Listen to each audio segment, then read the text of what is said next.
قلعة ميديا نيوز.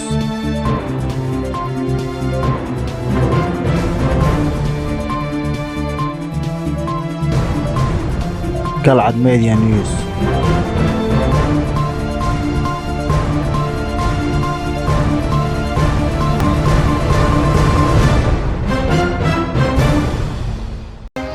بسم الله الرحمن الرحيم. اسمقل wanaagsan ku soo dhawaada daawadayaal warka galcad media qodobada ku daawa doontaan waxa ugu dooran xildhibaano ka tirsan labada gole ee baarlamaanka Soomaaliya farmaajo ku eedeeyeen oo dayacay mas'uuliyadii iyo waajibaadkii masiiriga ahaa ee loo doortay ciidamo cusub oo aad u tababaran oo Muqdisho lagu wareejiyay amnigeeda gudoomiyaha gobolka Gadow la heshiiyay madaxweyne farmaajo xog dheeraad ah oo laga helay gabadhii nolosha ahayd dishay jiriiso warka dibadda daawadayaal waxa kamid ah dhul gariir dad badan ay ku dhinteen oo ka dhacay Pakistan haddii aad ugu xusubtahay fadlan daawada subscribe channelkan si aad u hesho war ku saabsan akhbaaradka caalamka intii aad maqasheen iyo qodobo kale ku soo dhawaada daawadayaal قلعة ميديا. قلعة ميديا نيوز. قلعة ميديا نيوز.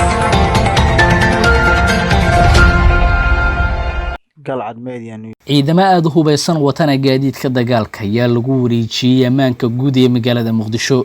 ciidamadan oo ah kuwa si gaar ah u tababaran kana tirsan booliska Soomaaliya ayaa loo yaqaanaa birmadka ciidamadan ayaa laga bilaabo maanta waxaa laga xisaabtami doonaa amniga caasimadda sidoo kale waxa amniga caasimadda laga wareejiyay ciidankii booliska ahaa ee hoostagay taliyaha qaybta booliska gobolka Banaadir Saadiq Umar Xasan Saadiq John.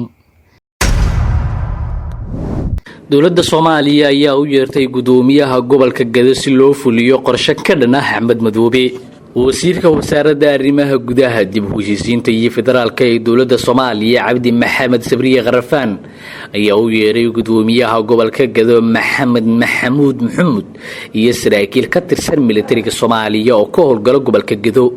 wafdigan oo qaarkood ay soo gaareen magaalada Muqdisho ayaa lagala hadlay fulinta go'aano ka soo baxay wasaaradda arrimaha gudaha Soomaaliya iyo xafiiska madaxtooyada kuwaas oo la rabo in ay ka dhaqan galaan gobolka Gadow caasimadda olnaya ogaatay in go'aanadaas ay ku jiraan qodobadan koow in gudoomiyaha gobolka uu ku dhawaaqo xilka qaadis lagu sameeyo gudoomiyaasha afar degmo kala ah Luuq Doolow Ceelwaq iyo Baardheere kuwaas oo ah degmooyinka aadka looga taageeray Axmed Madoobe kana tirsan gobolka Gadow gacantana ku hayay wasiirka amniga Jubbaland Cabdirashiid Janan oo dowladda Soomaaliya Muqdisho ugu xiran labo in taliyaal cusub iyo gudoomiyaha gobolka ay hogaamiyaan howlgal ka bilaaban doona gobolka Gadow oo lagu imaan doono Jubbooyinka waxaana lagu wareejin doonaa ciidamo cusub oo tababar ka soo baxay iyo sanad ciidan saddex inaysan fulin kana amar qaadan Axmed Madoobe madaxweynaha Jubbaland dowladana la dagaalsan tahay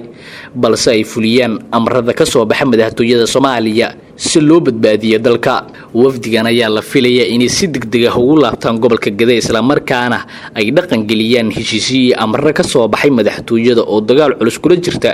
madaxweynaha Jubbaland Axmed Maxamed Islaam lama oga sida ay ku dhaqan gali doonaan arrimahan balse waxaa la filayaa in mas'uuliyiintan ay wajahaan caqabado badan oo saameyn ballaaran deegaanka ku yeesha waxa magaalada Muqdisho kulan ku yeeshay xildhibaano ka tirsan labada gole ee baarlamaanka Soomaaliya waxaana kulankaas ay kaga hadleen dhacdooyinkii ugu dambeeyay ka dhacay dalka oo ay ugu weyntahay xaaladda Jubbaland iyo qodobo ka mid ah dastuurka oo ay xildhibaanadu sheegeen inay jabiyeen madaxda dalka xildhibaanada ayaa war-saxaafadeed ay ka soo saareen kulankooda waxay ku sheegeen in madaxweynaha Soomaaliya Maxamed Cabdullaahi Farmaajo uu dayacay mas'uuliyadii iyo waajibaadkii masiiriga ahaa ee loo doortay sida ilaalinta dastuurka iyo shuruucda dalka waxay sidoo kale war ay soo saareen xildhibaanada kamid ahaa eedeyn ay u jeediyeen xukuumadda Soomaaliya oo ay sheegeen in ay gabtay waajibaadkii loo igmaday oo ay ugu horeyso amniga iyo xiriir wanaagsan oo dhexmara dowladda dhexe iyo dowlad goboleedyada dalka waxa kale oo war-saxaafadeedka lagu qeexay in cambaareen loo jeediyay xukuumadda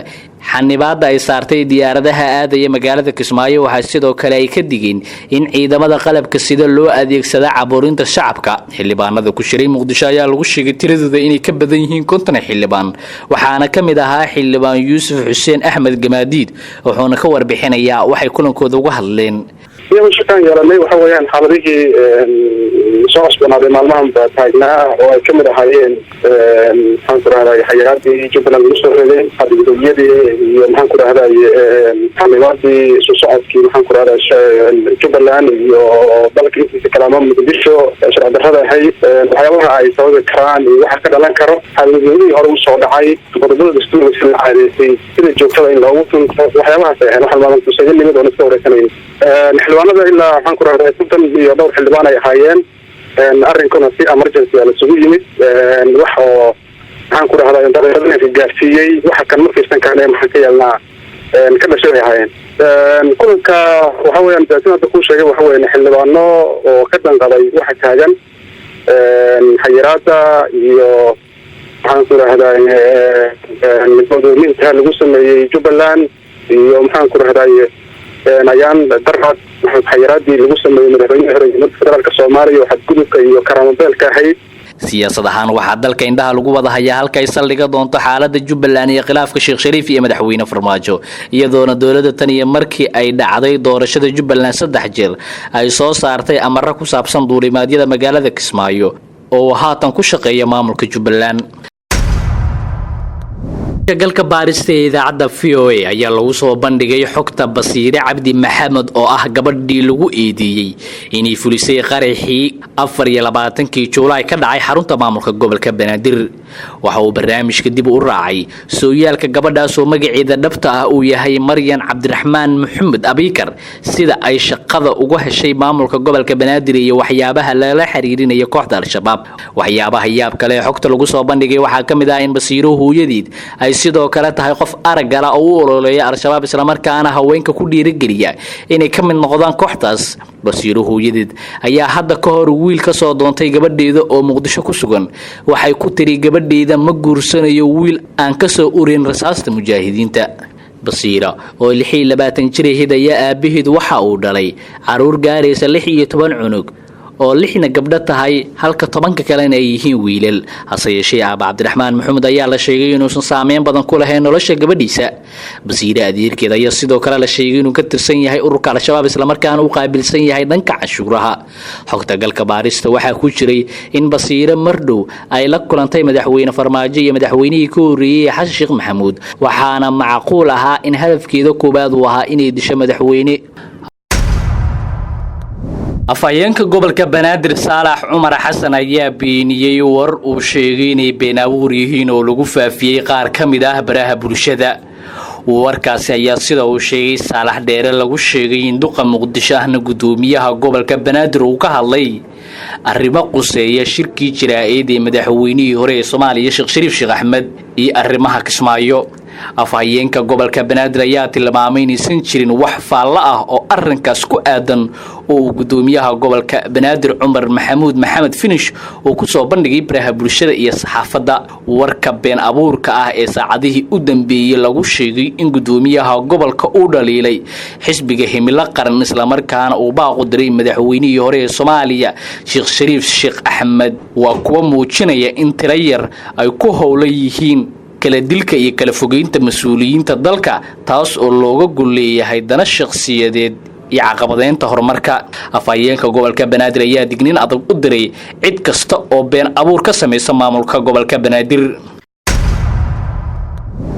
dhulgariir dad badan ay ku dhinteen ayaa ka dhacay dalka Pakistan ugu yaraan 20 ruux ayaa ku geeriyootay 300 oo kalena way ku dhaawacmeen dhulgariir ku dhuftay gobolka Kashmir qaybta ay dawladda Pakistan maamusho dhulgariirkan oo ahaa mid xoogan ayaa burburiyay inta badan dhismooyinkii magaalada Mirpur la yiraahdo ee gobolka Kashmir ka tirsan saraakiisha amaanka ayaa sheegaya in marba ka dambaysa uu kordhi karo qasaaraha ka dhashay dhulgariirkaasi daawadayaal waa naga intaa warkaad kala socoteen Galcad Media haddii aad nagu cusub tahay fadlan daawada subscribe channelkan